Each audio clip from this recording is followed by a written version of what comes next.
మనకు తెలియని విశ్వం గురించి ఏ చిన్న అంశం తెలిసినా వింతే. అందులోనూ గ్రహాంతర వాసుల గురించి చీమ చిటుక్కుమన్న ఆసక్తే. తాజాగా ఏలియన్స్ గురించి ఒక కొత్త కథనం ప్రచారంలోకి వచ్చింది. షాకింగ్ లాంటి ఆ విషయాలేంటో ఈ స్టోరీలో చూసేద్దాం.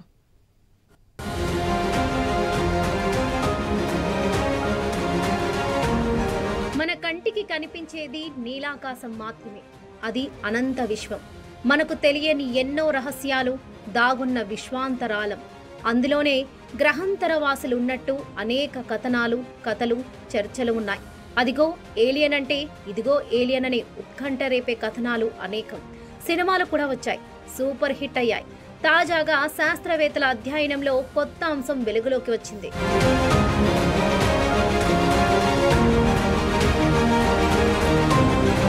భూమికి చాలా దూరంలో విశ్వంలో మరో గ్రహాన్ని కనుగొన్నారు శాస్త్రవేత్తలు. ఆ గ్రహం చుట్టూ గ్రహాంతర వాసుల చర్చ కొనసాగుతుంది. సౌర వ్యవస్థకు బయట దాదాపు 124 కాంతి సంవత్సరాల దూరంలో ఉంది ఈ కొత్త గ్రహం. K2-18b అనే పేరు పెట్టారు. కేంబ్రిడ్జ్ యూనివర్సిటీలోని ఖగోళ శాస్త్రవేత్తలు 2022లో పంపిన నాసా జేమ్స్ వెబ్ టెలిస్కోప్ ద్వారా ఈ గ్రహాన్ని కనుగొన్నారు. భూమిపై జీవుల ద్వారా ఉత్పత్తి అయ్యే 2 రసాయన సమ్మేళనాలను ఆ గ్రహంపై గుర్తించారు సైంటిస్టులు. అందుకే ఆ గ్రహంలో జీవులు ఉండొచ్చనేది తాజా కథనం. అంటే గ్రహాంతర వాసుల డెన్ అనేది ఒక చర్చ.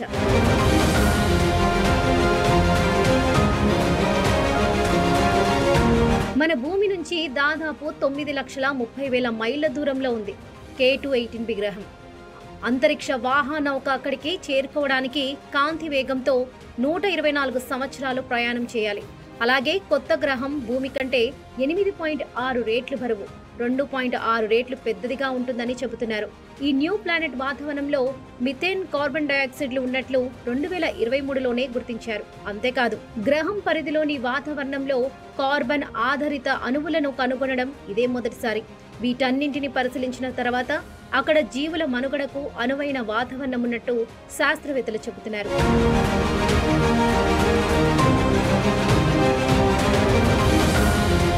ఈ కొత్త గ్రహంలో తొలుత సముద్రంతో కప్పిన ఉపరితలం, దానిపై హైడ్రోజన్ అధికంగా ఉండే వాతావరణం, కార్బన్ ఆధారిత అణువుల ఉనికి తెలుస్తున్నట్లు విశ్లేషిస్తున్నారు. అంటే ఆ గ్రహంపై నీరు ఉంటుందని అంచనా. వీటన్నింటిని పరిశీలిస్తే గ్రహాంతర వాసులకు ఈ న్యూ ప్లానెట్ ఆవాసం కావచ్చన్నది మరో అంచనా. అయితే ఇప్పుడు గుర్తించిన అంశాలు గ్రహాంతర వాసుల ఉనికిని తెలియజేయడానికి సరిపోవన్న వాదన ఉంది. మొత్తానికి విశ్వంలో సుదూర ప్రాంతంలో భూమిని పోలిన పెద్ద గ్రహం ఆచూకీ తెలియడం, అక్కడ ఏలియన్స్ ఉండొచ్చన్న చర్చ ప్రస్తుతం హాట్ చర్చగా మారిపోయింది.